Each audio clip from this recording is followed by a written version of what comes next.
a human driving, but don't forget it's God's will. This steering wheel is being steered by a being whose will man cannot change. I know you think about tomorrow and phobia is all you see. You reason I'm sote, you don't see any reason to believe or hope in a brighter tomorrow. I have not come with words from a pulpit, nor have I come with a megaphone. I have come with a telephone calling, speaking in a tiny subtle voice as the spirit. To listen, you would need to connect your earpiece and pay attention to the details of his promises, to the details of his words. Because when you fade, it repaints you. When you break down, it remolds you. When you wander away, it will send wonders your way. And like rainbow light, shadow glints, he knows your plight. Your story would be right. Your purpose, he won't misprint. Your feet, he won't mislead. He knows the name of each star. Yours is the flame which keeps the sun burning.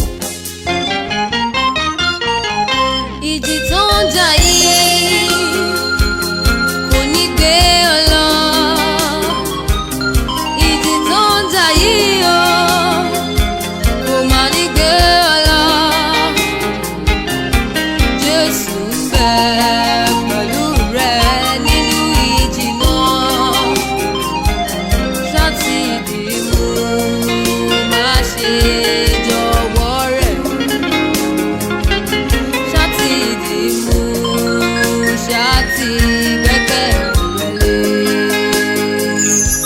Ìjì tó ń jà yìí mo ní kò má ní gbé ọ lọ. Ìjì tó ń jà yìí o kò ní gbé ọ lọ. Jésù ń bẹ pẹ̀lú rẹ nínú ìjì náà.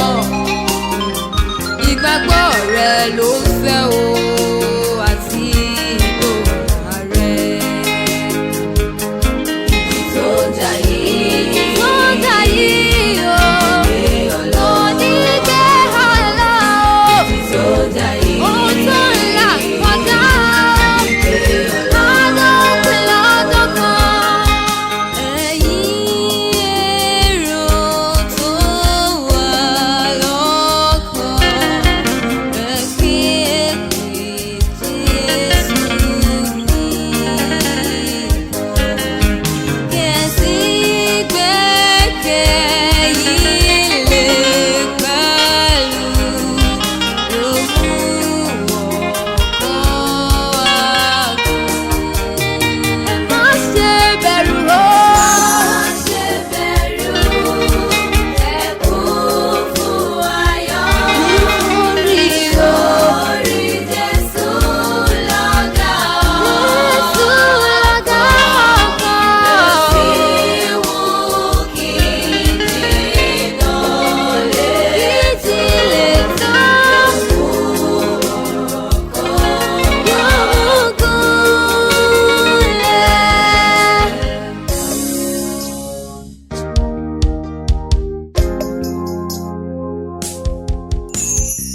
The blight which would before the earth shouldn't make you fear.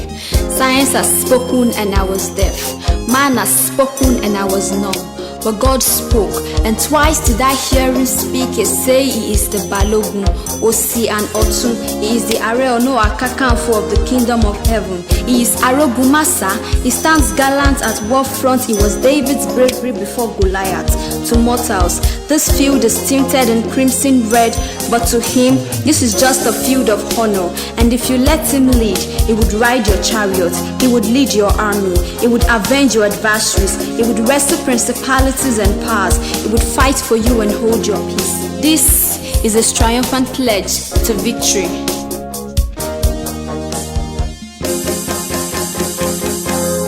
Ó lè lè ṣùgbọ́n kò ní gbé ọ lọ.